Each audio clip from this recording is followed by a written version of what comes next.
las preguntas.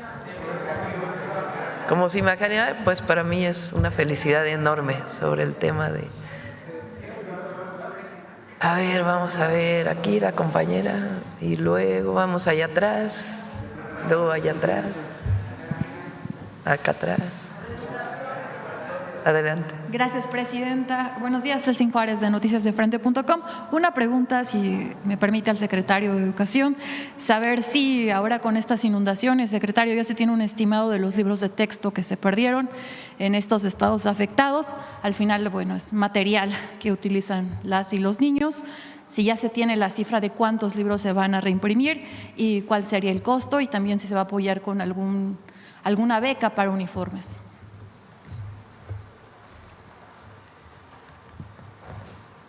Muchas gracias.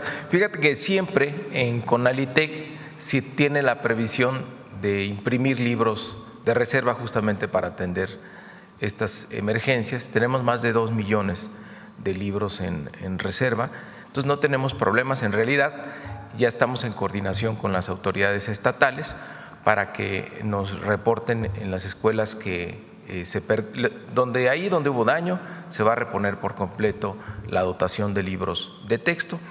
Las autoridades estatales están verificando en sus bodegas si les hacen falta a partir del stock que tienen, y nosotros estamos listos para surtir por parte de Conalitec. No tenemos que reimprimir. No tienen todavía la cifra exacta. La cifra exacta no, pero estamos ya, la podemos sacar. ¿Y algún apoyo para uniformes también? Se ha planteado el apoyo para útiles escolares porque pues vas a las escuelas y los niños dejaron ahí su mochila, sus libros casi siempre se quedan ahí, entonces se perdió todo eso. Entonces la presidenta hizo la propuesta de que en las escuelas afectadas no solo se repongan los libros de texto, sino también que se les dé una dotación de útiles escolares a los niños y a las niñas. Gracias, secretario. Presidenta, saber qué información tienen sobre la detención de Víctor Álvarez Puga ayer en Estados Unidos. Presuntamente fue por algo de su situación migratoria, pero bueno, recordemos que aquí en México se le acusa por fraude. Sí, estamos esperando toda la información de la Fiscalía lo pregunté hoy en la mañana, en el Gabinete de Seguridad, y espero que en unas horas podamos tener toda la información. ¿Algo sobre su extradición todavía no se sabe? Sí, la idea es que se envíe a México. Okay. Sí. Presidenta, también ayer se dio a conocer que la empresa Grupo Electra, propiedad de este empresario Salinas Pliego, intentó impedir que la Suprema Corte resolviera 2 litigios que promovió contra créditos fiscales, pues argumentando causas como el riesgo de parcialidad o conflicto de interés. Sin embargo, el presidente Hugo Aguilar en su lugar pues impuso multas a esta empresa por haber buscado entorpecer o dilatar estos litigios. Saber qué opina de esta conducta de este grupo Salinas, si tenía conocimiento de esto, presidenta. Ya no voy a entrar en detalles, ya esto le corresponde a la Corte. Nada más que pague. Toma chocolate y paga lo que debes. Presidenta, bueno, ya respondió nada más. Bueno, pues también ayer se anunció que este grupo llevará su caso ante la Corte Interamericana de Derechos Humanos. Acusa al gobierno federal de una sistemática persecución, así lo llama, después de las declaraciones del día de ayer aquí en su conferencia matutina. Toma chocolate, paga lo que debes. Y ya por último, presidenta, de acuerdo a la última encuesta del INEGI de este tercer trimestre, 8 de cada 10 mexicanos confían en las instituciones de seguridad federales, en labores de seguridad, el 88.3% en el Ejército Mexicano, el 88.1% en la Marina, la Fuerza Aérea con el 86.7% y la Guardia Nacional con el 75%. ¿A qué atribuye esta alza y buena percepción en las Fuerzas Armadas, presidenta? Tiene mucho reconocimiento en las Fuerzas Armadas en nuestro pueblo, muchísimo. Hay una identidad. Y pienso yo que una parte muy importante del reconocimiento tiene que ver con sus labores en los momentos de desastres naturales, como fue el caso de las lluvias de ahora. El aplauso, el cariño, el reconocimiento de la gente cuando llega la Marina, cuando llega el Ejército, ahora la Guardia Nacional, es muy grande y además su entrega, como lo he dicho, es enorme. Así que eso es parte de lo que explica pues este reconocimiento popular a las Fuerzas Armadas. ¿Y esta confianza ahora en labores de seguridad específicamente? Sí, en todas las labores, es muy importante. Y fíjense, contrario a esta idea de la militarización y nada que ver, la gente confía en las Fuerzas Armadas de México y eso es algo muy importante, no en cualquier país. Gracias, presidenta. Sí, sobre el tema de, nada más me quedé, es muy serio lo que nosotros planteamos y tiene sustento técnico en el tema de el pago de los impuestos. Que sepa todo México que no es subjetivo, que no hay un tema de afectar a un empresario o a un grupo empresarial. Es un tema técnico que tiene que ver con auditorías fiscales que se hicieron y que dan un monto muy importante de impuestos y que durante mucho tiempo se ha venido amparando este grupo empresarial y pues está a punto de resolver la Suprema Corte de Justicia. Pues nosotros vamos a acatar lo que diga la Suprema Corte y a seguir dentro del marco jurídico todo lo que se tiene que hacer. Pero es algo serio, no es algo que tenga que ver con un asunto personal o un asunto contra algún grupo o que estemos politizando un asunto, sencillamente es una definición que viene desde 2008 de un pago que se tiene que hacer al erario público para beneficio del pueblo de México. Entonces, tiene mucha seriedad el cálculo que se está haciendo, más allá pues de los comentarios en este sentido que podamos hacer, pero tiene que pagar y la Corte va a tomar su decisión.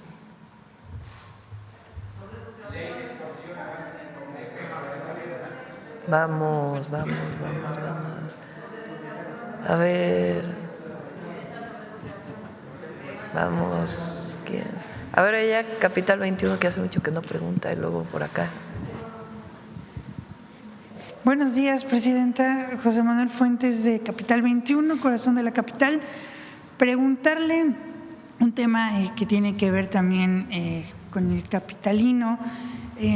Ayer la jefa de gobierno, Clara Brugada, y la alcaldesa de Tlalpan, Gabriela Osorio, dieron a conocer que en esta alcaldía pues los delitos de alto impacto han disminuido y también el homicidio doloso. El homicidio doloso disminuyó con respecto al año pasado, del periodo de enero a octubre, 29.8%.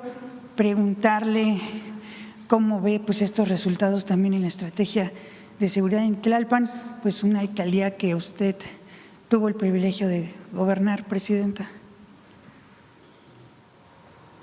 Es muy buena la alcaldesa Gabriela, muy querida por la gente. Es una joven brillante que está haciendo muy buen trabajo y bueno, acompañada de la jefa de gobierno. Ahí en Tlalpan aprovecho para anunciar bueno, ahora ya no son mis vecinos, ¿verdad? Porque ya vivimos en la Cuauhtémoc, pero pues viví en Tlalpan por casi 35 años. Ahí vamos a hacer una preparatoria y una Universidad Nacional Rosario Castellanos. Es algo que desde que fui jefa delegacional era un sueño que teníamos y se va a hacer en un terreno que era la antigua casa de Durazo, si se acuerdan de el famosísimo jefe de la policía de la Ciudad de México, de mucha corrupción. Y en su momento, creo que era el ingeniero Cárdenas, el jefe de gobierno. Entonces, se pasó ese terreno al gobierno de la ciudad. En realidad está en la Secretaría de Infraestructura, en la Secretaría de Ciencia y Tecnología, porque, bueno, Ciencia, Humanidades, Tecnología e Innovación. Porque ahí está la sede de la Academia Mexicana de la Ciencia, ahí se construyó. Era delegado, entonces se decía El Pino, Salvador Martínez de la Roca, en Tlalpan, cuando se construyó la sede de la Academia Mexicana de la Ciencia. Es un terreno muy grande y ahí queremos construir la universidad, un campus de la Rosario Castellanos y una preparatoria más. Hay 2 preparatorias o 3 del Instituto de Educación Media Superior de la ciudad. Entonces, todo eso ayuda al mejoramiento de la vida y de las opciones para todas las y los jóvenes de Tlalpan. ¿Y ya se tiene, presidenta, aproximadamente una inversión para este campus que usted menciona? ¿O todavía sigue? Se las damos después, pero sí, el próximo año se inicia la construcción. Y también en otro tema capitalino es, pues usted inició con la innovación y el mantenimiento profundo de la línea 1 del metro de Observatorio a Pantitlán, pues ya se va a inaugurar el 16 de noviembre. Preguntarle qué opinión le merece, pues que ya se va a inaugurar este proyecto que usted inició.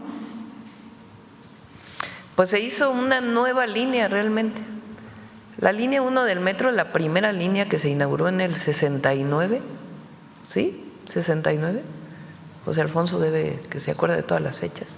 1969, pues ya tenía muchísimos problemas.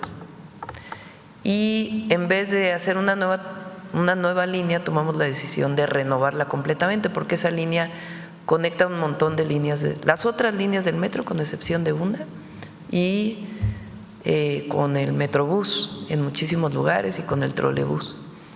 Entonces, en noviembre, ahora mediados de noviembre, ya se inaugura la nueva línea 1. Y lo que es precioso, la verdad, ¿ustedes fueron el domingo? Bueno, vamos a ir porque la verdad es algo, de veras quedó hermosísima la terminal de Observatorio. Son 5 pisos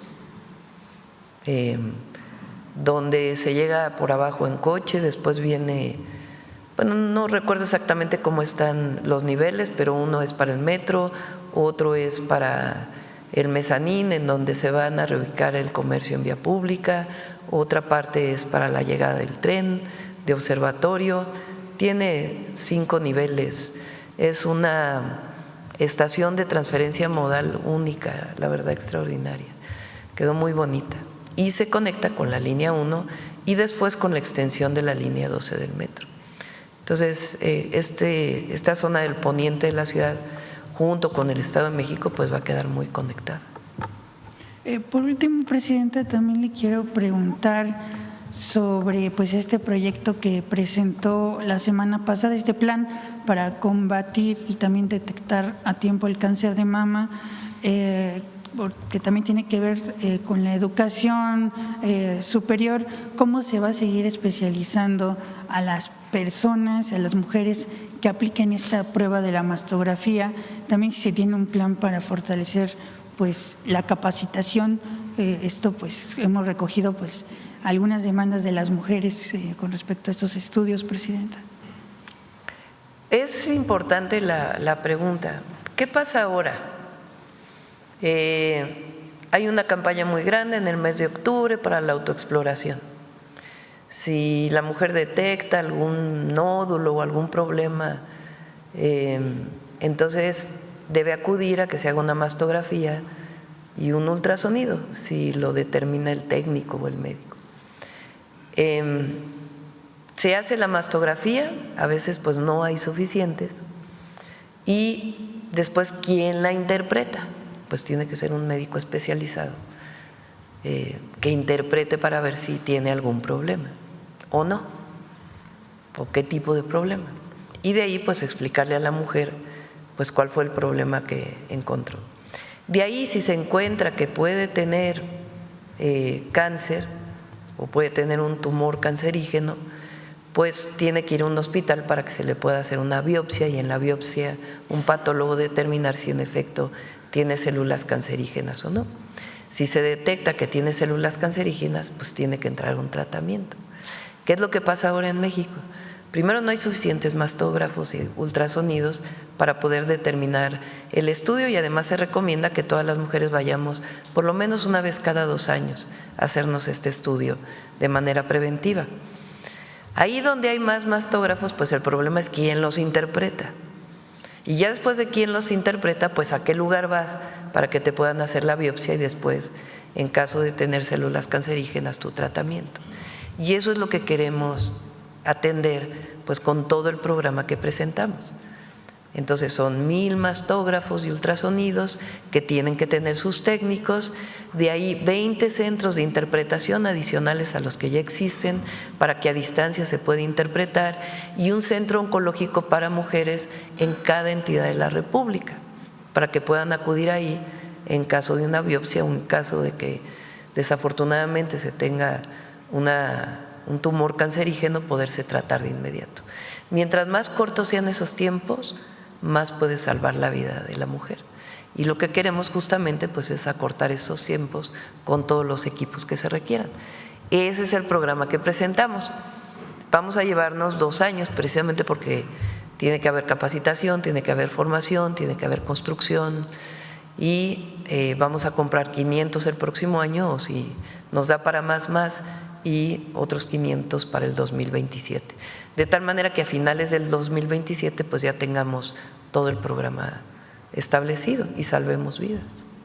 Muchas gracias, presidenta. Por último, también aprovechando la presencia del secretario de Educación y que la CONADE es parte también de la SEP, pues en estos días se ha destacado la participación de los deportistas en distintas categorías. Entre ellos se encuentra la primera mexicana en ganar la medalla en Copa del Mundo de natación, también Isaac del Toro, Yareli Acevedo, que hacen brillar al ciclismo mexicano. Preguntarle, ¿habrá algún reconocimiento particular a estos destacados deportistas, presidenta? Sí, sí lo vamos a hacer. Hacia finales de este año siempre se hace. Y ayer me mandó Rommel, ¿no te lo mandó? Un video también de nuevos campeones. ¿Ustedes lo traen? A ver. ¿Otro distinto? A ver.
meta, 200 metros para Isaac del Toro, el ensenadense, su casa le abre los brazos, hoy está el campeón nacional de México, Isaac del Toro.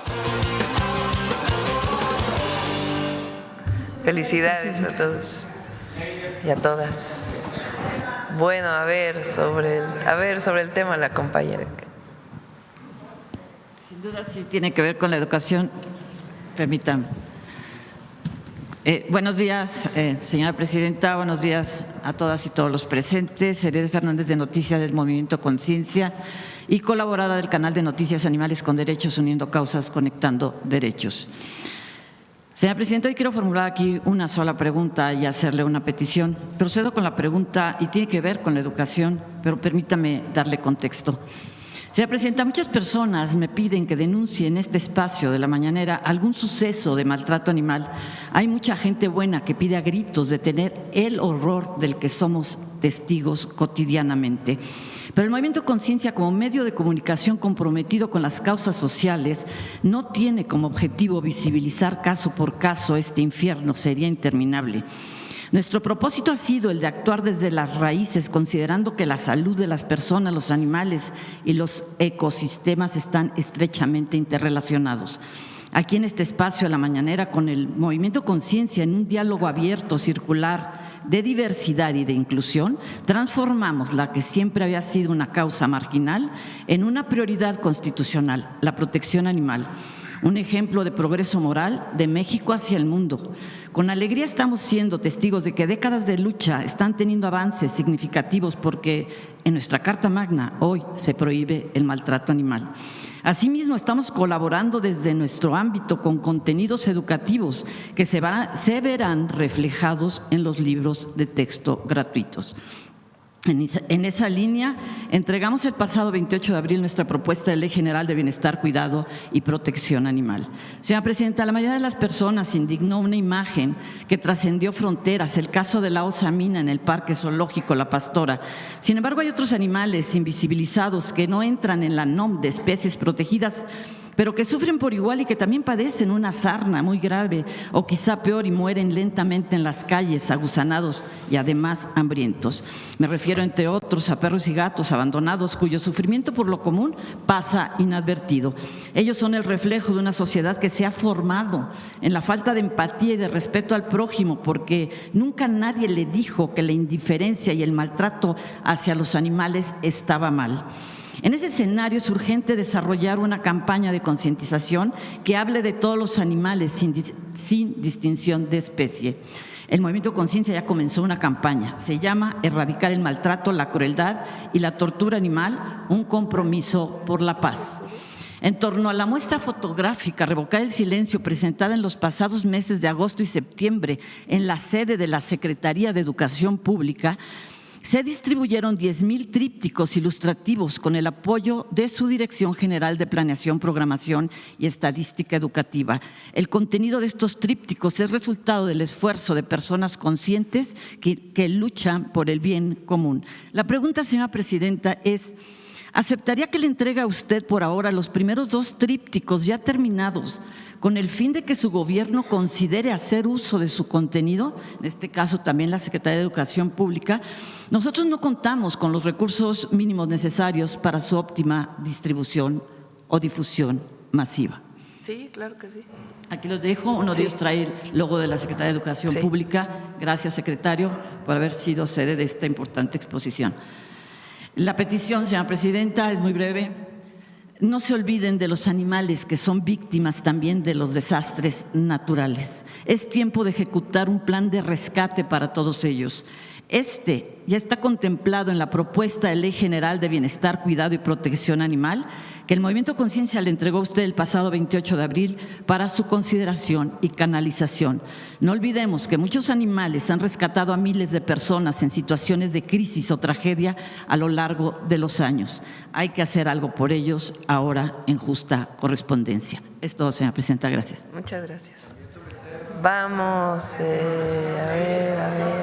vamos a ver. A ver, ¿quién más? Estoy viendo quién no ha preguntado recientemente. 2 meses acá. Adelante. Gracias, presidenta. Graciela Bravata, de Ahora Noticias.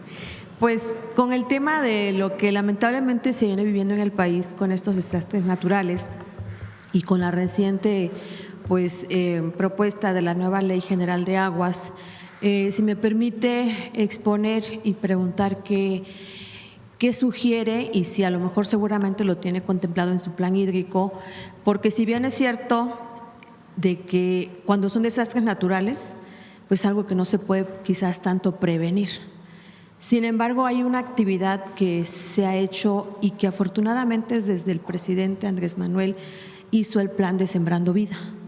Soy de Tabasco y como sabe, después de la tragedia del 2007, pues sí quedamos bastante afectados. Y así como hoy los paisanos que están pasando esta tragedia en Veracruz y los otros estados. Aquí me gustaría mencionarle algo antes. El pasado 12 de octubre, el gobernador de Tabasco, Javier May Rodríguez, hizo una extraordinaria labor llamando a un programa de reforestación 2025. Fue tanto el llamado que conectó con la ciudadanía que era para sembrar más de 2.400.000 árboles. Se rebasó la meta, presidenta. Y pensando en ello, pudiera ser que después de estos desastres, que a veces la ciudadanía nada más tiraniza, que si el gobierno hace, que si el gobierno no hace. Sin embargo, como defensora también de los derechos humanos del agua, pues me atrevería a solicitarle, si a bien o a plantearle, ¿pudiera haber algún programa de rescatar las cuencas? Es el trabajo que está haciendo el licenciado Efraín al frente de la Conagua, sé que es extraordinario, y cómo no aplaudir que después de 13 años de no tener la nueva Ley General de Aguas, saber que se está trabajando bien, pero se pudiera enfocar más a las riberas. Sabemos que los manglares y los sauces nos protegen más para que los ríos pues ahora sí que tengan un buen contenedor. Sé que también se trabajan en los bordos, pero cuando se trabajan en estas raíces es más permanente. ¿Algún trabajo que ustedes estén haciendo, lo están contemplando en su plan hídrico? ¿Qué razón le dan? Sí, principalmente hay un programa de restauración ecológica, se llama, porque más que solamente sembrar el árbol, pues es restaurar el ecosistema. Entonces, en donde CONAFOR tiene varias áreas donde está trabajando, junto con obviamente la secretaria Alicia Bárcenas, pero en particular estamos trabajando en 3 cuencas, que tiene que ver con el saneamiento, con la restauración ecológica, con el desasolve para recuperar una buena parte de la capacidad de los ríos. Estamos trabajando en el río Lerma-Santiago, en el río, ahí se me fue ahorita el nombre, el de Tlaxcala. Bueno, es Aguapan, pero es Amacuzac, ¿no? Atoyac, perdón. El río Atoyac y Lerma-Santiago, Atoyac y Tula. Tula, exactamente. Esas son las 3 cuencas donde estamos trabajando.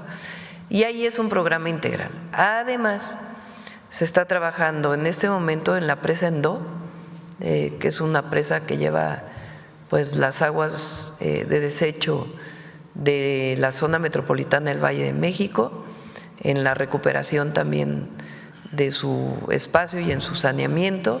Se está trabajando, hay un programa especial que es parte del programa Lázaro Cárdenas en el lago de Pátzcuaro, y queremos recuperar pues las antiguas terrazas que se hicieron para evitar la erosión del suelo.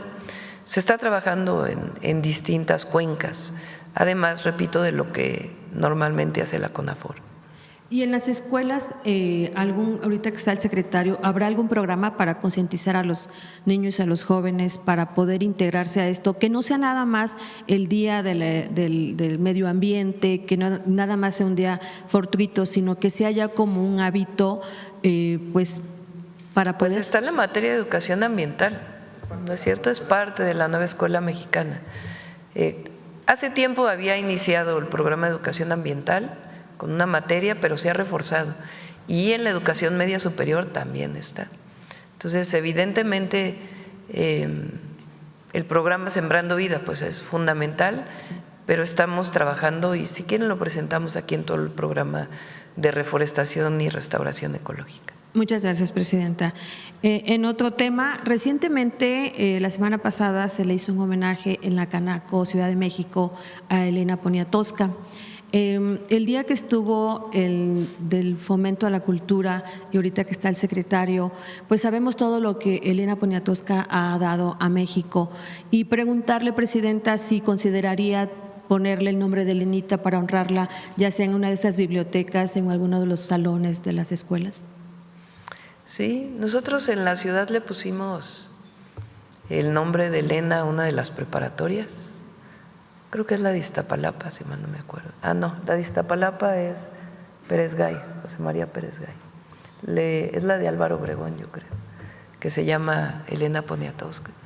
Y sí, vamos a considerar que cada preparatoria lleve el nombre y dado que estamos con las mujeres, pues podemos recuperar los nombres y a Elenita, pues claro que sí. Gracias, presidenta. Para terminar… De Gustavo Madero, Elena Poniatowska. Okay. Para terminar, sé que ayer le preguntaron sobre el tema y sé que es usted muy respetuosa de los poderes. Sin embargo, debe de saber que está próximo a llevarse la renovación del Poder Judicial de la Ciudad de México. Me llama la atención porque pues, la renovación del Poder Judicial en el país fue una propuesta hecha del Ejecutivo y que afortunadamente se hizo con mucho éxito el pasado 1 de junio. Sin embargo, las personas que hasta ahorita tengo conocimiento son como 6 personas que van a levantar la mano, pero me llama la atención que principalmente el que lo preside aún quiere reelegirse, algo que pues también usted ha pues de alguna manera reprobado en todos los aspectos. Y otra persona que bueno está involucrado, ha sido con muchos señalamientos y también en un atentado. ¿Qué opinión le merece esto, presidenta? Ayer lo dije, no me voy a meter a la decisión que vayan a tomar los magistrados. Sin embargo, yo creo… las magistradas de la Sí, Ciudad de claro, México. no es intervenir, sin embargo, la ciudadanía espera que realmente se cumpla. Sí, pero que decidan ellos, que decidan los magistrados. Gracias, presidenta. Sí. Bueno, a ver Nancy, y luego allá atrás el compañero que también hace rato que no pregunta. Gracias, presidenta. Buenos días a todas y a todos. Nancy Flores, de la revista Contralínea. Presidenta, hace un momento hablaban de la materia educativa como en el periodo neoliberal, pues nunca se atendió ese tema, al contrario. Y quizá no recordamos, pero en la época de Ernesto Zedillo, que ahora pues vuelve a la carga con sus mentiras acerca de la democracia mexicana, pues él justamente llevó a cabo una gran represión contra un movimiento estudiantil, el CGH, en la Universidad Nacional Autónoma de México, que se opuso en 1999 a la privatización de la universidad. Además de este acto represivo, bueno, Ernesto Zedillo pues se caracteriza no solo por el gran latrocinio, uno de los mayores latrocinios que ha vivido el pueblo de México con el FOA-PROA, sino también con otras privatizaciones, entre ellas, por ejemplo, la de los ferrocarriles, pero también la de las pensiones en 1997. Y hay que hacer memoria porque los mexicanos, las mexicanas, le seguimos pagando a él una pensión vitalicia a través del Banco de México, que este año 2025 nos va a costar 1.700.000 pesos. Ernesto Zedillo también fue en su momento, su familia política, investigada por narcotráfico, se le vinculó al cártel de Colima. Además de este tema, pues también es responsable de otras masacres, ¿no? Está, por ejemplo, el Charco, el Bosque, Aguas Blancas, Acteal. Eso ocurrió en ese sexenio. Él llegó a la presidencia incluso después de un magnicidio y nunca lo aclaró. Y ahora viene a hablar de que en México no existe la democracia cuando el pueblo de México por primera vez tiene en su poder la decisión de elegir al gobierno que lo representa y ahora también no solo al ejecutivo y legislativo, sino también al judicial. Preguntarle, presidenta, sobre esta hipocresía y también este cinismo de personajes del pasado que vienen pues a seguir diciendo mentiras. Bueno, ya mencionaste muchas de las desgracias de aquella época. Y sí, en efecto, ayer, después de haber mencionado este tema de esta falsa defensa de la democracia, porque es eso, en realidad los 36 años de neoliberalismo supuestamente hubo alternancia entre el PRI y el PAN, que sigue siendo el PRIAN, por más que quieran diferenciarse. Mientras no cambiara el modelo económico, podía haber alternancia. Lo que no querían es que hubiera una transformación en el país. Eso para empezar durante los 36 años. Pero en efecto, el sexenio de Zedillo estuvo caracterizado por muchas medidas antidemocráticas, muchísimas. Bueno, la primera con la que empezó, desapareció la anterior corte y puso la suya, porque así fue.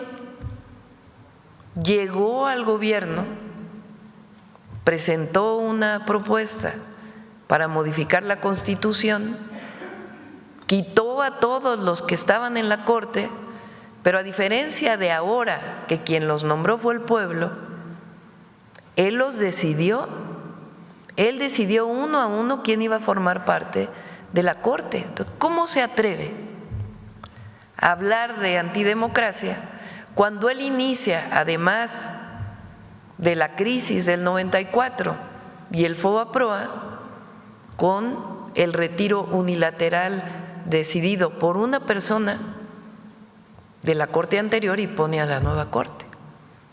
Y después, como bien tú dices, pues todas las historias de represión que hubo durante su sexenio, de persecución política y de antidemocracia también que se vio en lo económico, porque ¿quién decidió la privatización de los ferrocarriles? ¿Quién decidió las medidas económicas que se tomaron? Entonces, fue un sexenio caracterizado por la antidemocracia. ¿Qué dice él? Yo permití que hubiera transición del PRI al PAN. No, bueno, ese lo pactó con Estados Unidos, dicho por la Bastida. Entonces, ¿cuál democracia? Entonces, sí hay mucha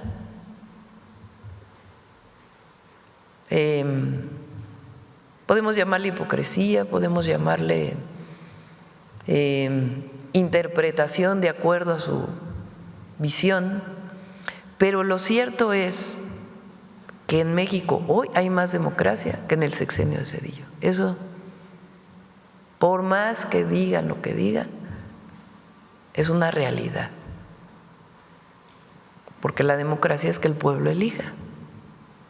Claro, quien no tiene el respaldo del pueblo, pues quiere otras formas de reconocimiento. Ahora, nadie habla de que las minorías no estén representadas en el Congreso, tienen que estar. Pero de ahí a decir que estamos acabando con la democracia, que la 4T está acabando con la democracia, pues es absoluta falsedad. Como ahora lo que está de moda, la libertad, la palabra libertad que favorita de la derecha. ¿Cuál libertad buscan ellos? La libertad del mercado.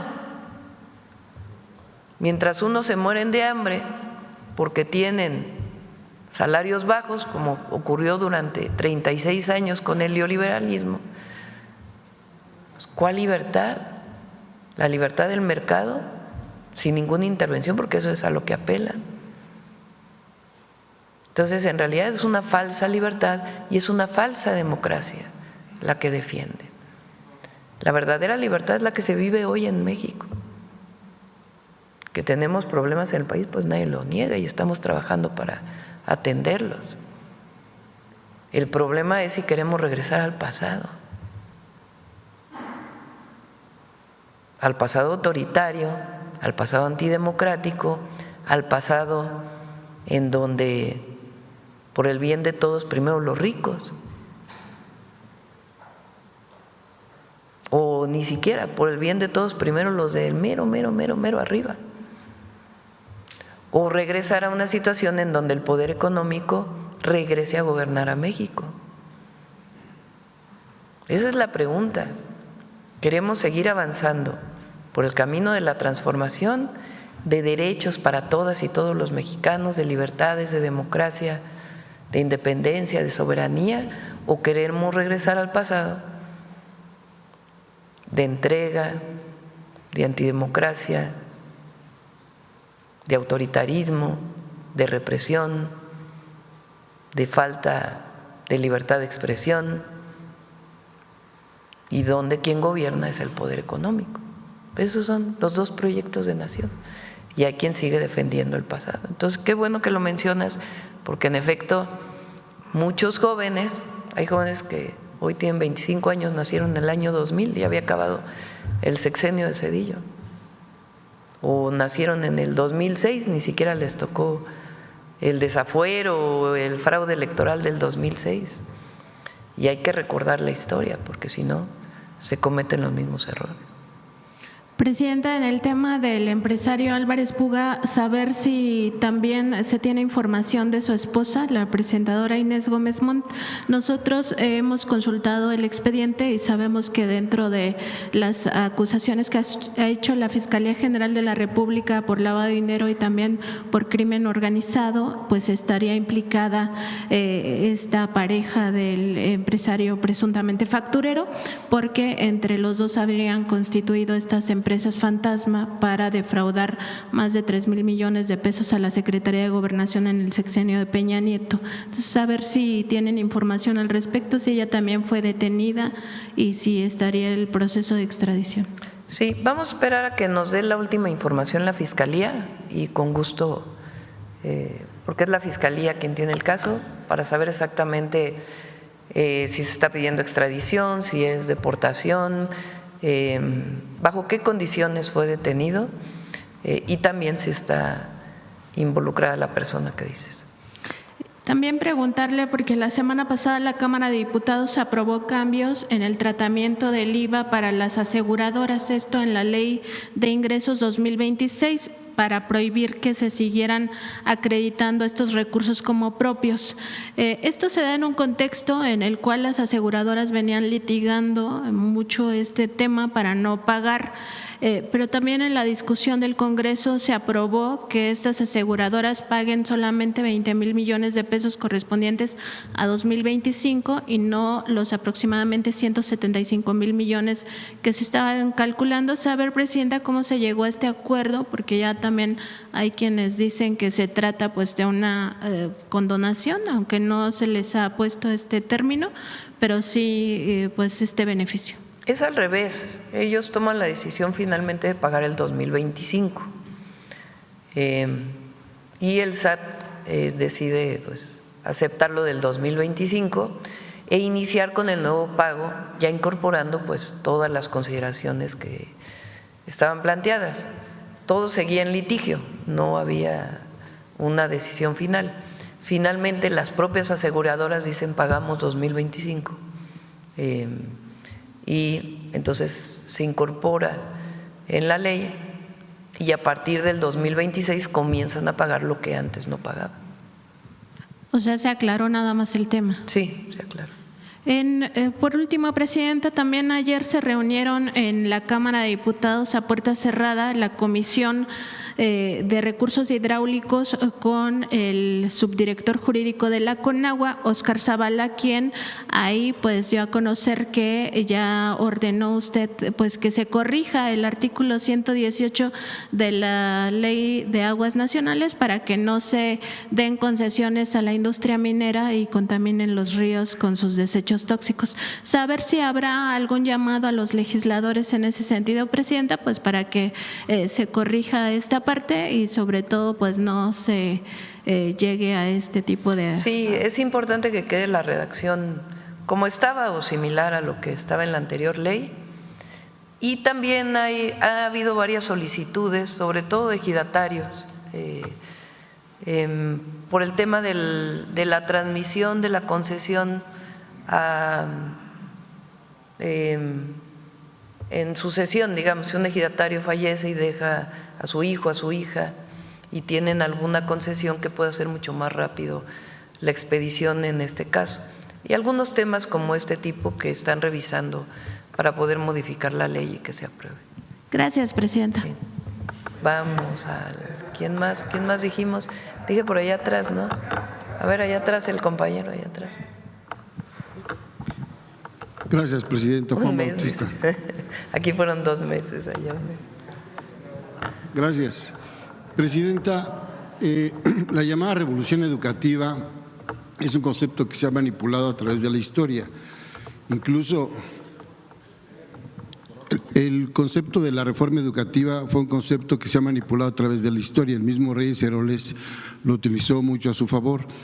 Desde ese tiempo incluso se modificaron los planes de estudio en la parte de la técnica y se dijo en su momento que se iban a tener carreras terminales, pero eso causó que la visión fuera de corto plazo y la mano de obra se fuera tecnificando para tener más bien obreros calificados.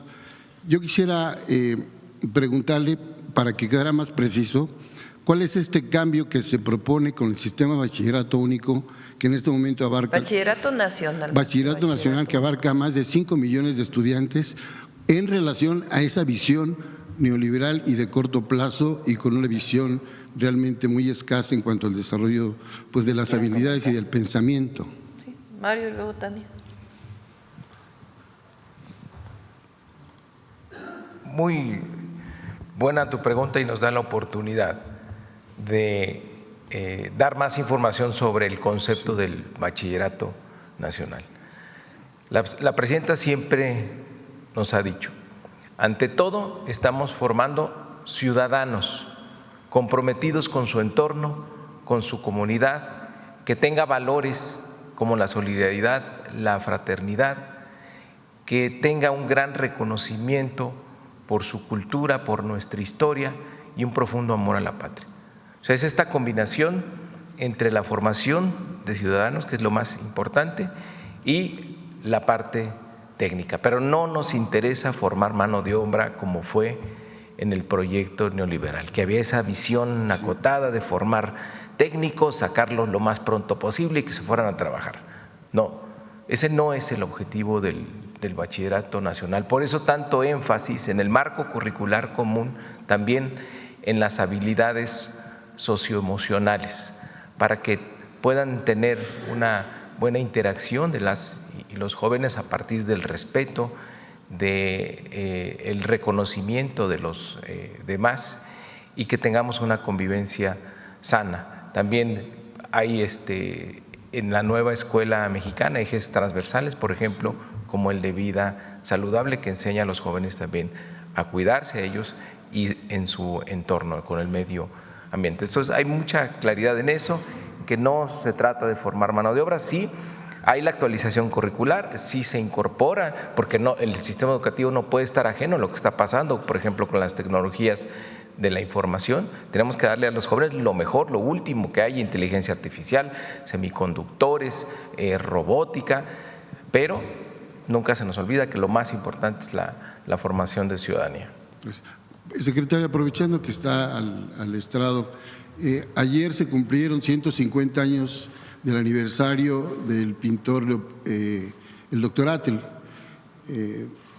y en el Colegio Nacional que estuvimos ayer, Felipe Leal, estuvo también Christopher Domínguez, Miriam Kaiser y una serie de intelectuales y de analistas de la historia, y se replanteaba el tema de que por qué Murillo, el doctor Atl, no ha trascendido como un gran pintor y muralista que se borraron algunos de sus murales aquí en San Pedro y San Pablo, y él pasa más como el hacedor de la imagen del México del paisajismo y más allá todavía, pero que no está reivindicado por el gobierno ni por la Secretaría de Cultura en los libros de texto.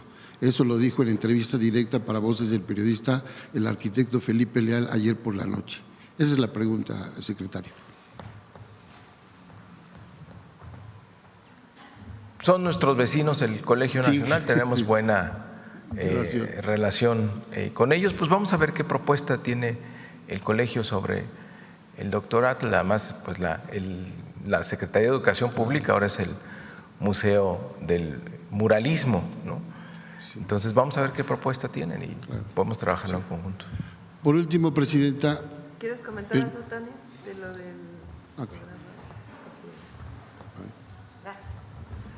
Buenos días. Regresando a su primera pregunta, creo que es muy importante aclararlo porque uno de los elementos más fuertes tal vez de esta identidad, de este paraguas, que es el bachillerato nacional, que abraza a todos los subsistemas, es la reivindicación también de los bachilleratos tecnológicos, y diría yo en dos sentidos. Uno, recordarle a todo el mundo, y por eso esta decisión de separar dos documentos, el certificado de bachillerato nacional y el certificado de formación profesional, a fin de que todos, como en la secundaria, como en la primaria, tenemos un solo certificado. Terminamos el bachillerato, tenemos nuestro certificado del bachillerato nacional. ¿Por qué? Porque había un prejuicio muy injusto con respecto a grandes sistemas tecnológicos. Por ejemplo, nuestros compañeros de CONALEP, un sistema generoso, muy importante. Y durante mucho tiempo, fíjese la injusticia, efectivamente, la gente cursaba CONALEP y no se les permitía, no se les reconocía como bachillerato, sino que era formación técnica y no podías entrar a la universidad y tenías que cubrir otro. Después cambió la ley y no necesariamente cambiaron los planes de estudio y se dijo que el CONALEP ya cubría bachillerato. Mucha gente sigue pensando eso. Y queremos desmontar esa idea. Todas nuestras escuelas, todas son el bachillerato nacional, todas van a dar su certificado. Y esta integración, en este caso, con la nueva escuela mexicana y a partir de la reforma de la Ley General de Educación que se hizo en el sexenio anterior, hay una intención integral de la visión educativa. No solamente en la formación, ¿se acuerdan de ese concepto de las competencias? Había solamente que saber hacer algunas cosas que particularmente le interesaban al mercado y otras no. Y se desvalorizaron, por ejemplo, muchas áreas de estudio o muchos nuevos campos que son muy importantes y que el país necesita, no solamente por los saberes que significan, sino porque nos hace mejores personas. Por ejemplo, la filosofía, saber bien biología, incluso las matemáticas como pensamiento complejo. Todo eso decían, no, que aprendan poquito y que se vayan a trabajar. Bueno, ahora esta Ley General de Educación y después todos los cambios que fortaleció la nueva escuela mexicana, articula los conocimientos en esto que decía el secretario, formar buenas personas, formar ciudadanos y formar seres, hombres, mujeres libres en el sentido verdadero de la palabra, que es decidir tu proyecto de vida con información, tener una cultura científica, humanística, saber leer, amar la poesía, conocer literatura, todo. ¿Qué pasó en el bachillerato tecnológico? Las dos cosas. Estamos mejorando todos los planes y programas de estudio que se nos habían vuelto muy viejitos y que necesitábamos actualizar. Y en eso estamos trabajando ¿con quién? Con los sectores productivos, sí, escuchando las necesidades, sobre todo, digamos, de los polos económicos en una lógica de bienestar, pero trabajando fundamentalmente también con las universidades. Por eso esos certificados nos los van a apoyar las grandes universidades nacionales y las universidades autónomas estatales, lo que además en este caso nos, digamos, manda el mensaje de que los chicos y las compañeras egresadas de la prepa se vayan a la universidad y que estas formaciones profesionales también les orienten en términos de hacia dónde quieren ir o les den habilidades generales. Y dos, todos los bachilleratos tecnológicos, ahora con el bachillerato nacional, tienen un piso común de formación integral. Es decir, en bachilleratos donde no había filosofía, no se enseñaba historia, no se enseñaba literatura, hoy tenemos un piso común que construye también identidad, que construye libertad y que construye la imaginación general. Entonces, digamos, el fortalecimiento es un fortalecimiento integral y viene justo de esta visión humanista que viene desde la reforma de la ley y que llamamos la nueva escuela mexicana. Gracias por su respuesta. Por último, Presidenta, ya leí su libro, lo recomiendo ampliamente y siento es que número 1 en ventas ahí en una de las plataformas. Sí, tiene una prosa ligera, es intimista, de análisis político de largo alcance, con un lenguaje sencillo, que eso es muy difícil de lograr en los escritores y más en los políticos. Esa es mi opinión personal. Me llama la atención que casi a la mitad del libro, Presidenta, usted está con Mario Delgado, está consultando con Mario Delgado y los equipos cuando están desarrollando la encuesta para ver quién va adelante. Y usted lo declara aquí, dice, no sabía, así dice el presidente Andrés Manuel, a los desafíos y a los grandes problemas que nos estábamos encontrando. No estaba bien enterado, tuvimos que explicarle. Si nos puede comentar este paréntesis, por favor. Sí, es una parte del libro donde platico un recorrido que hicimos en Sonora. El gobernador de Sonora, Alfonso Durazo, además de ser gobernador de Sonora y un gran compañero, es el presidente del Consejo Nacional de Morena. Cuando se hizo aquella encuesta para que definiera el pueblo de México, encuestas porque fueron varias, quién iba a representar a Morena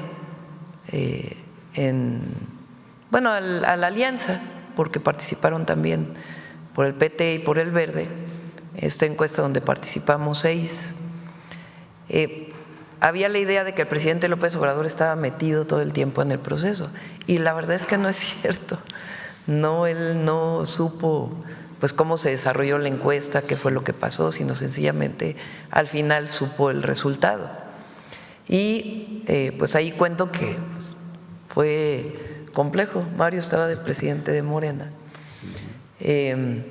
porque cada uno de nosotros eligió una encuestadora, después nombramos unos representantes que en una mesa de trabajo pues se reunían con los otros representantes, cómo se iba a hacer la encuesta, cómo íbamos a vigilar que la encuesta que habían elegido los otros la íbamos a supervisar. Fue un proceso de mucho aprendizaje, pero pues que no se había hecho nunca, porque no era una encuesta como antes que daba el resultado de un candidato, sino varias encuestas elegidas por nosotros para darle transparencia al proceso. Entonces, ahí platico que en ese recorrido íbamos creo que de Puerto Peñasco a… Sí, por ahí. Sí.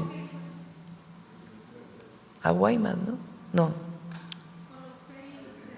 Íbamos exactamente a Desemboques. Ahí fuimos platicando durante todas esas horas.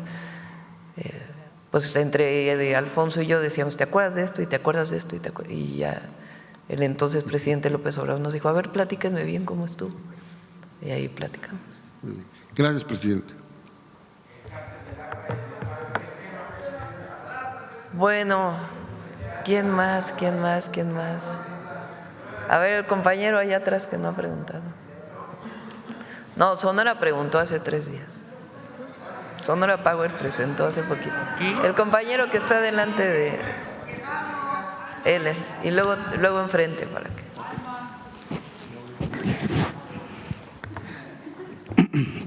Gracias, buenos días, presidenta, también a los invitados. Y luego proceso secretario de Educación y subsecretaria. No le damos. Mi nombre es Héctor Latempa, de Puntos Suspensivos Radio, Puntos Suspensivos Comunicación.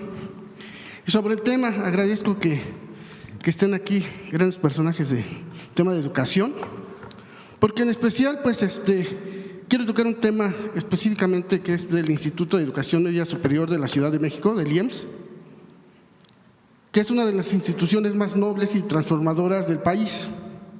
Con 28 planteles distribuidos en las 16 alcaldías, brinda educación media superior gratuita en modalidades escolarizada y semiescolarizada, abriendo oportunidades para miles de jóvenes y adultos que desean continuar con sus estudios. Desde septiembre de este año, el profesor Jorge Santos Valencia asumió la dirección general del IEMS, encontrándose con múltiples desafíos que requieren atención institucional y coordinación con la Secretaría de Educación, Ciencia, Tecnología e Innovación, el SECTEI. En las principales problemáticas que se viven en el interior del IEMS destacan una creciente matrícula y reducción de personal de docentes. Cada semestre aumenta el número de estudiantes, pero no así el de profesores, lo que repercute en la calidad educativa y la atención personalizada que caracteriza al IEMS. 2. Profesores sin reconocimiento de antigüedad. Existen docentes con años de servicio que no han sido reconocidos plenamente, lo que les impide acceder a su legítimo derecho de jubilación. Muchos de ellos continúan dando clases a pesar de su avanzada edad y del desgaste físico y emocional acumulado. Recordemos que el instituto por lo menos tiene 25 años de su existencia y estos profesores cuando empezaron no había un reconocimiento, no había un contrato, por lo tanto 4 o 5 años que estuvieron sin su seguro, por eso es que no les están reconociendo esos 5 años en los cuales se iniciaron. Y lo que ellos quieren es llegar a un acuerdo con las autoridades de la Ciudad de México, del instituto, para que se les sea reconocido esos 5 o 7 años y puedan ya jubilarse, ¿no? Creo que ahí podría ser algo no tan complicado, pero bueno, lo pongo aquí en la mesa. 3, vulnerabilidad laboral en el sistema semiescolarizado. Los docentes del sistema semi trabajan por horas, sin contrato estable ni claridad sobre quién es su empleador. Hasta ahora no sabe si ya es el IEMSS o el SECTEI. Esto los deja sin seguridad laboral, algunos sin prestaciones y con cargas de trabajo excesivas que pueden llegar a más de 13 grupos por semestre. Esto es ahorita en la actualidad.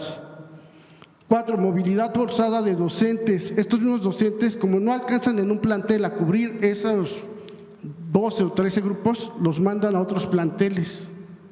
Entonces, si bien es cierto que se ha hecho un gran avance y creo que el IEMSS es innovador en eso, fue uno de los motivos principales por los que el presidente Andrés Manuel López Obrador en su momento los extendió en cada alcaldía, precisamente para que estos estudiantes no tuvieran que trasladarse a más de 10, 20, 30 minutos, ¿no? Y eso ha funcionado muy bien, pero no así con los docentes. Hay docentes que están aquí en la alcaldía de Tlalpan y se van hasta Iztapalapa y luego tienen que ir a Milpalta, porque en especial los del semiescolarizado tienen que cubrir las horas. Y si en un solo plantel no están los grupos necesarios, los mueven a otros planteles. Bueno, 5, déficit de atención psicológica. En cada plantel es bien cierto que hay únicamente un psicólogo. Eso es muy bueno, fue muy buena idea y ha ayudado mucho. Responsable de atender aproximadamente a 800 estudiantes, 70 docentes por lo menos y 40 administrativos. Esta proporción es insostenible ante las necesidades emocionales y sociales que enfrenta la comunidad educativa. Hay, no sé si por lo menos, creo que aún así sería insuficiente, pero por lo menos que hubiera un psicólogo en la mañana y uno en la tarde, ¿no? Porque es muchísima la demanda y los estudiantes, simple y sencillamente con los estudiantes no se da abasto. Muchas veces los papás piden también la asistencia del psicólogo, ¿no? Porque hay que llevar ese acompañamiento. Entonces, creo que no es suficiente y sería muy bueno que se considerara. Presidenta, el IEMSS es un pilar de la educación pública en la Ciudad de México y un proyecto profundamente humanista. Sin embargo, requiere una revisión integral de sus condiciones laborales y académicas para garantizar su fortalecimiento dentro de esta cuarta transformación. Pedimos su intervención para que en coordinación con el nuevo director general y la SECTEI se establezca una mesa de trabajo que revise el reconocimiento de la antigüedad del personal docente, la contratación y estabilidad laboral de los profesores del sistema semiescolarizado, la asignación de más psicólogos y personal del apoyo en los planteles y la distribución equitativa de cargas docentes. Mi primer tema, gracias. A mí me tocó ser jefa de gobierno, yo fui jefa de gobierno.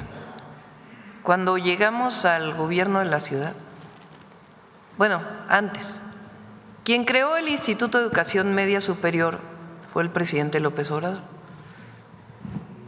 Quien fue la primera directora del IEMSS fue Guadalupe Lucio. La secretaria entonces que apoyó con todo esto era Raquel Sosa. Entre 2000 y 2005. Aunque Permíteme un momento para que te platique toda la historia. Cárdenas. Después vino Marcelo de jefe de gobierno, después estuvo Mancera. Nosotros entramos con Mancera, después de Mancera, pues. Nosotros encontramos un IEMSS muy deteriorado, porque se hizo un uso político de las escuelas. se nombró como directores a personas afines, cuotas, y no a partir de una visión académica. Y en efecto había contratos para los profesores del IEMS que eran trimestrales, entonces cada 3 meses se renovaban. Hubo un movimiento cuando yo llegué, yo lo recibí personalmente, y logramos hacer una nómina educativa.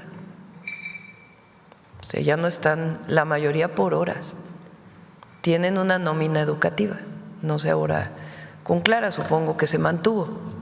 Entonces la nómina educativa les da contrato, les da ISSSTE, que no tenían ISSSTE porque cobraban por honorarios, y les da la estabilidad laboral. Entonces sí se avanzó bastante en el periodo en el que me tocó ser jefa de gobierno. A lo mejor todavía pues hay algunos temas que pueden mejorarse, pero ahí pues quien tiene que definir pues es la jefa de gobierno y nosotros apoyar en lo que se necesite. Muy bien. Así nada más quería hacer ahí la observación que el primer IEMS se hace en conjunto y estaba en ese tiempo el jefe de gobierno Cárdenas, y es cuando al mismo tiempo hacen también la primera universidad. Sí, ahí donde estaba la cárcel de mujeres, Y se hace el ahí IEMS se hizo también. en Iztapalapa la primera preparatoria. Y el que llega y expande ahora sí y los va a 16 planteles ya es el jefe Primero de él gobierno. plantea 16 y termina con 20 planteles. Exactamente. Sí, Nosotros ya. hicimos creo que 6 planteles nuevos, o Exactamente. 7, Sí. y dimos esa oportunidad a los docentes.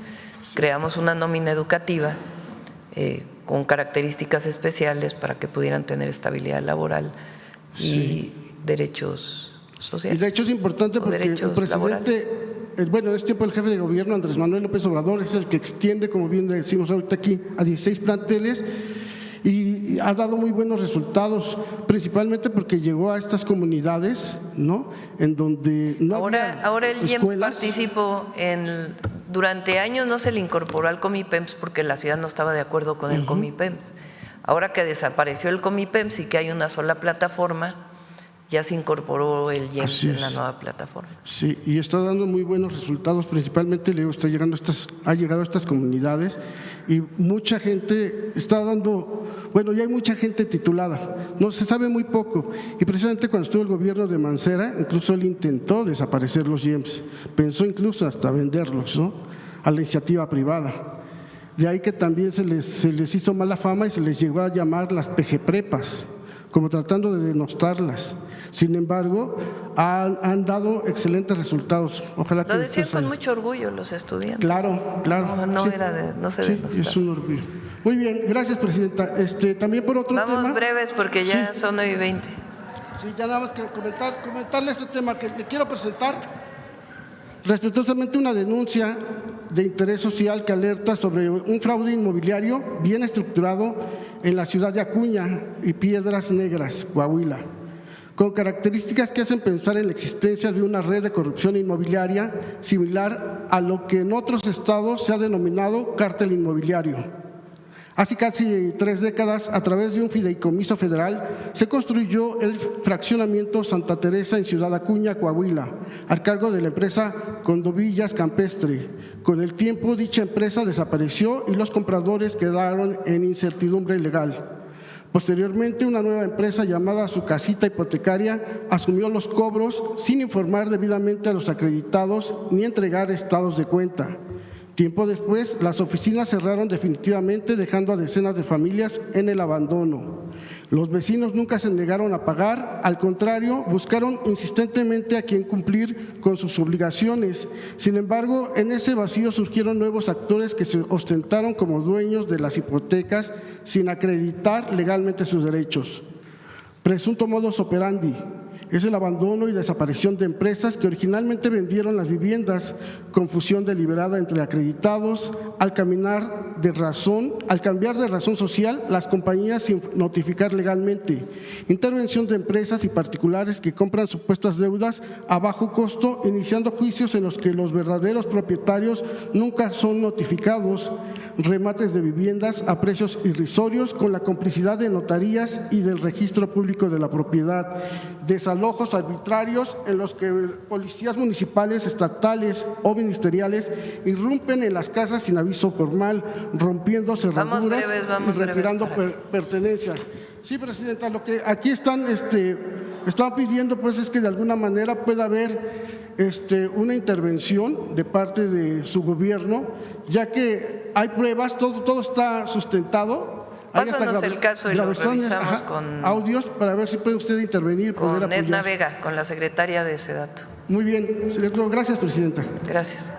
A ver, estaba el compañero y luego vamos con, ya es tarde, acá con Proceso. El jueves viene el secretario de Agricultura y Desarrollo Rural para que pueda platicar. Vamos a platicar de varios temas relacionados con el campo. Sí, hay una propuesta que se les hizo, está abierta la mesa de trabajo y va a seguir la mesa de diálogo. Hay una propuesta y están las ventanillas abiertas. Y el jueves explica con todo detalle el secretario de Agricultura. Buenos días, Presidenta, secretario. Presidenta, ¿Perdón? el día de ayer el periodista Raimundo Rivapalacio publicó una de sus columnas que supuestamente sus fuentes le confirmaron que el mes pasado el secretario de Seguridad Pública, Omar García Harfuch, había sido víctima de un supuesto atentado. Esto ya fue desmentido por el propio secretario el día de ayer. Sobre esto, preguntarle, Presidenta, su opinión sobre la falta de ética, profesionalismo y seriedad que permean los medios de comunicación corporativos y este tipo de comunicadores quienes con tal de llamar la atención se inventan este tipo de cuentos sin temor a las consecuencias, que por cierto este periodista y otros son de los que a diario acusan a su gobierno de ser censurador y autoritario. Solitos se explican, ¿no? Ya lo aclaró el secretario. Ahora vamos a ponerle un nombre, lo voy a…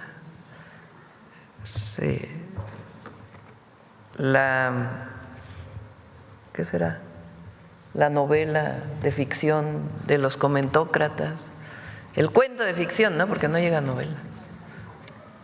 La ficción de los comentócratas.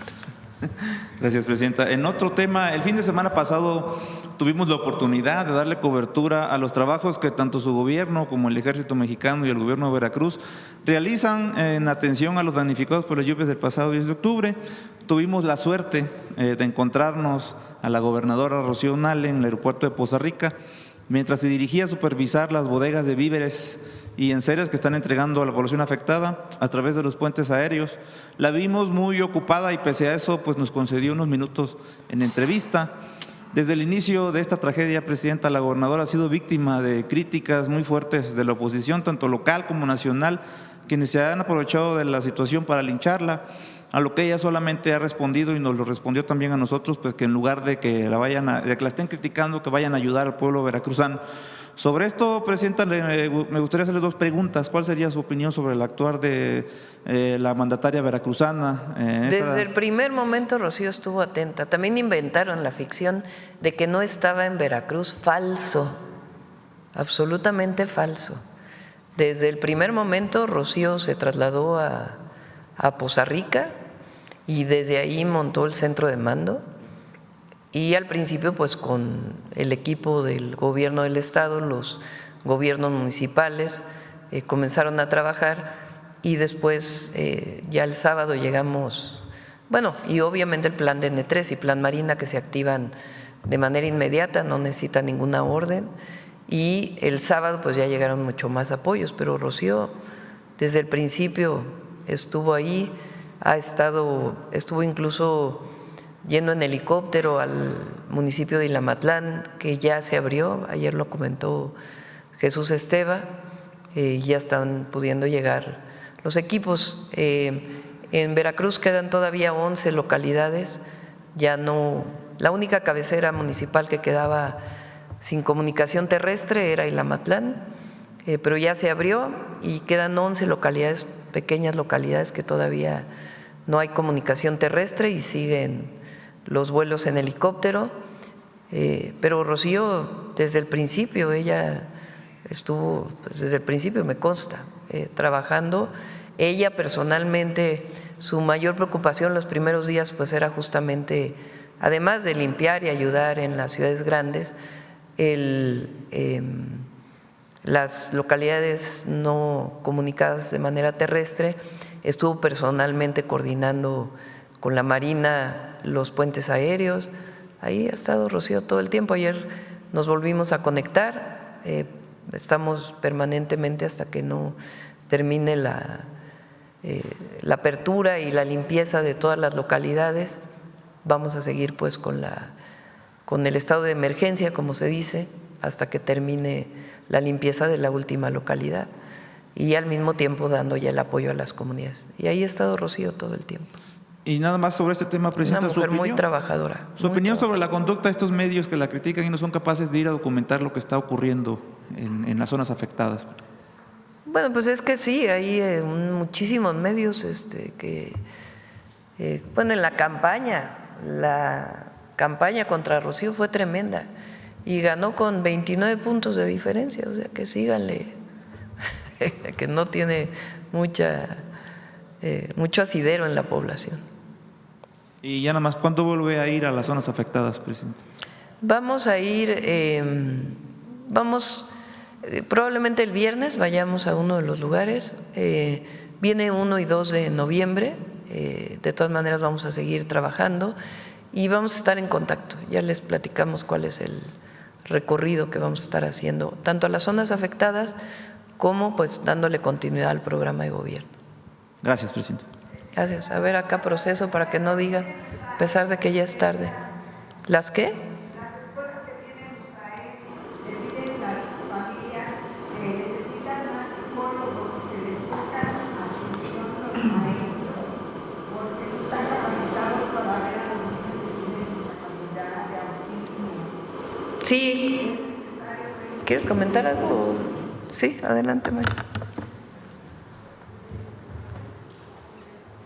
Sí, tenemos ese programa, los USAID, que beneficia a los niños con discapacidad y además tenemos los CAM. Hay una atención ahí principalmente de la subsecretaria Noemí Juárez, pero no sé exactamente, si quieres nos vemos al final para ver exactamente cuál es la demanda. Sí.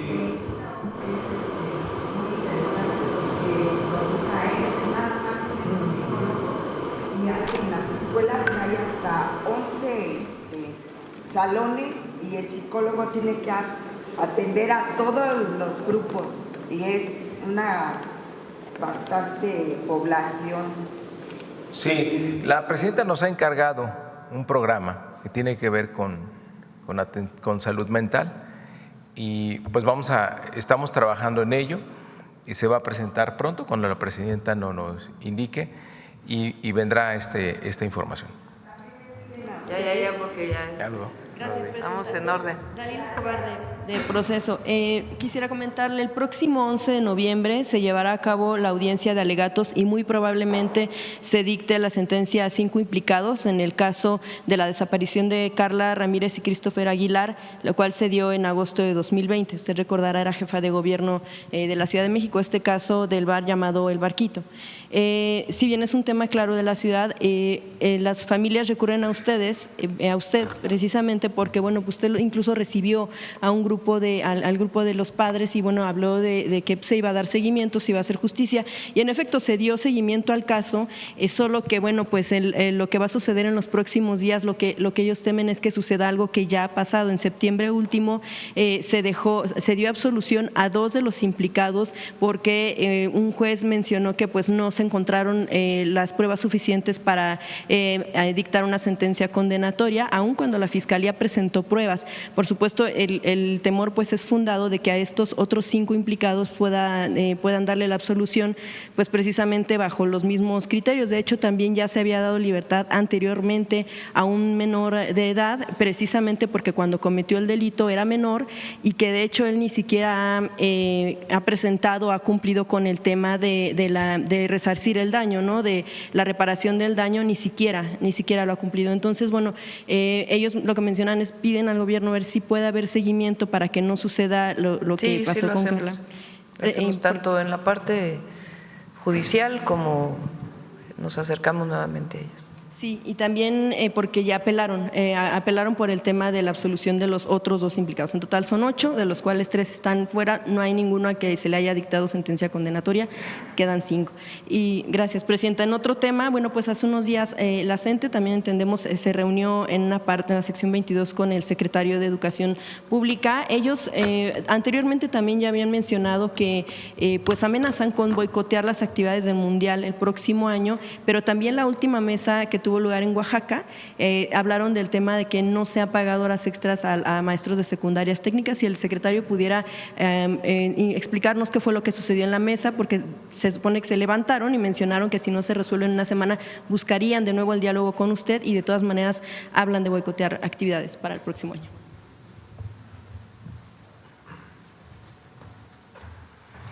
Efectivamente estuvimos el viernes en Oaxaca con la sección 22, en una reunión encabezada por la secretaria de Gobernación y el gobernador del estado.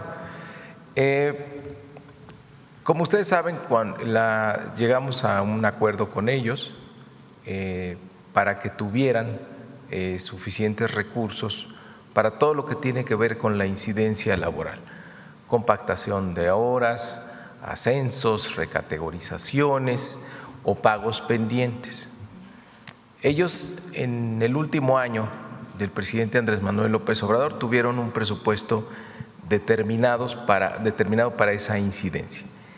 Ellos decidieron cómo distribuir entre los distintos subniveles, ¿sí? Preescolar, educación indígena, primarias, secundarias técnicas, y aparentemente hay horas tequio que no se pagaron durante los últimos 15 años. Entonces ellos propusieron que se pagaran. Sin embargo, presentaron, después de que se cerró el ejercicio, esas horas tequio, y ahora tienen la posibilidad en este ejercicio fiscal, con lo que autorizó la Presidenta de la República para ese tipo de incidencias, de decidir cómo se utilizan los recursos y con eso pues pagar eso, pero quieren recursos adicionales, es decir, no, la distribución que hicimos ya no se puede mover, entonces quieren recursos adicionales. Ahí estamos viendo con el gobierno del estado, con el IEPO, para ver si ellos tienen la posibilidad de sufragar lo que están demandando las secundarias técnicas, que en su oportunidad tuvieron la posibilidad de que se finiquitara y no se hizo porque se hizo tarde. O sea que si no se resuelve desde justo la base magisterial o bueno, desde la cúpula que decidan pagar eso que no se pagó anteriormente, el gobierno ya no estaría en posibilidades de dar más recursos para ese pago, lo tienen que resolver ellos. No, sí se ha pagado todo. De hecho, ha tenido un presupuesto muy importante Oaxaca, no solo para eso, también la presidenta dio los uniformes, se compró equipamiento de mobiliario, se compró equipo de cómputo que se está distribuyendo en las escuelas, se tiene la beca Rita Cetina, es de los estados que más reciben la escuela es nuestra, es decir, hay muchos apoyos y también apoyos especiales para el magisterio. Es cuestión de que ellos se pongan de acuerdo y si se va a pagar, y el IEPO también debe tomar ahí decisiones para apoyar estas demandas. Gracias, Presidenta. Entonces, hay un recurso asignado para ellos de alrededor de 800 millones de pesos. Entonces ellos están pidiendo más recurso adicional. Lo que el secretario de Educación les plantea es, bueno, esos 800 millones de pesos junto con el Estado, que es quien coordina la educación en Oaxaca, pues que se determine cómo se van a distribuir para ver si se requiere más o no. Pero vamos viendo si los 800 millones alcanzan antes de que se solicite más. Es un poco el planteamiento. Y la mesa de trabajo sigue abierta, pero pues primero es ver hasta dónde nos alcanza eso para ver si se requiere más o no. Esa es un poco, digamos, ahí la divergencia de lo que y entonces, se está planteando. ¿No ve un riesgo real de que pudiera haber? No, va a seguir la mesa de diálogo. Sí. Pero usted ya no se reúne con ellos, ¿ya? No, pues se siguen reuniendo con el gobernador, la secretaria de Gobernación, el secretario de Educación Pública. Entonces está Leti Ramírez también ahí de mi parte apoyando. Gracias. Solo dos últimos temas breves. En cuanto al tema de los contratos de CFE por temas de carbón en Coahuila, recordemos hace aproximadamente un año usted mencionaba que en efecto había, como había el caso de Tony Flores, el que se paseaba con un Lamborghini ahí en la zona carbonífera de Coahuila, tenía contratos con el gobierno. Usted mencionaba que pues no era correcto que tuvieran ese tipo de contratos, que sí iba a haber una revisión. Se sigue analizando que pueda haber candados. Apenas, de hecho, unos diputados se liaron ahí a golpes en la Cámara por el asunto, pero en cuanto al tema desde el gobierno, se sigue analizando esta revisión para poner candados. La compra de carbón por CFE ahora tuvo una característica especial, lo puede platicar la directora y la propia secretaria de Energía, porque se distribuyeron más. Antes era para una empresa o dos, y la verdad pues es que hay una producción mayor en distintos espacios. Obviamente tienen que cumplir con la Ley Federal del Trabajo y todas las características de explotación de una mina. Entonces ahora se buscó que tuviera pues mayor diversificación y que llegara a más personas la compra de carbón por CFE, que es en realidad una planta de energía la que sigue usando carbón. Entonces se hizo de esta manera y eso pues generó en los que antes compraban todo pues el descontento, pero está bien que se haya abierto a más la compra de carbón. Repito, tienen que cumplir con todas las disposiciones de la Ley Federal del Trabajo y tienen que ser minas pues autorizadas, ¿no? Gracias, presidenta. La última pregunta es, con lo sucedido y el revuelo que causaron las declaraciones de Paco Ignacio Taibo II en los últimos días, yo quisiera preguntarle solamente si no considera que es momento de hacer cambios en la dirección del Fondo. No, para nada. Es un gran compañero y ya dijimos que vamos a hacer una colección especial de escritoras, mujeres mexicanas. Bueno, mexicanas y latinoamericanas. Un sobreviviente de este ataque del gobierno de los Estados Unidos a una llamada narcolancha, como ella llamó. Sí, hoy nos lo informó el secretario de Marina, un ataque que en aguas internacionales tuvo una embarcación que presuntamente llevaba droga, es en aguas internacionales. Parece que quedó un sobreviviente y la Marina, pues por razones humanitarias y dentro de los tratados internacionales, decidió rescatar a esta persona. Es importante, yo le hice el planteamiento hoy al secretario de Marina y con el secretario de Relaciones Exteriores, pues que estos temas se vean en una mesa, ¿no? Porque como ustedes saben, nosotros queremos que se cumplan todos los tratados internacionales y que pues nosotros no estamos de acuerdo con estos ataques como se dan. Entonces pedí que en el marco del acuerdo que tenemos de seguridad con Estados Unidos, pues se llame al embajador y se pueda ver en particular esta situación. ¿Ya se rescató a esta persona? Sí, entiendo, me dio ¿no se ha rescatado? Si quieren que lo informe la Secretaría de Marina, porque me acaba el papelito que me dio ahorita Belmont tiene que ver con esta información. En la mañana en el gabinete solamente nos informaron de que ocurrió esta situación y di la instrucción pues de que se le pidiera al canciller junto con Marina pues que tuvieran una reunión con el embajador y les daremos la información con Secretaría de Marina de este sobreviviente si es el caso que en efecto hubo un sobreviviente. Lo que sí fue en aguas internacionales. En aguas internacionales, ya toda la información la podemos dar a través de Secretaría de Marina. Sí. Bueno, cerramos. Gracias a todas y a todos. Ya son 9:40. Ahora sí nos fuimos mucho. Nos vemos mañana.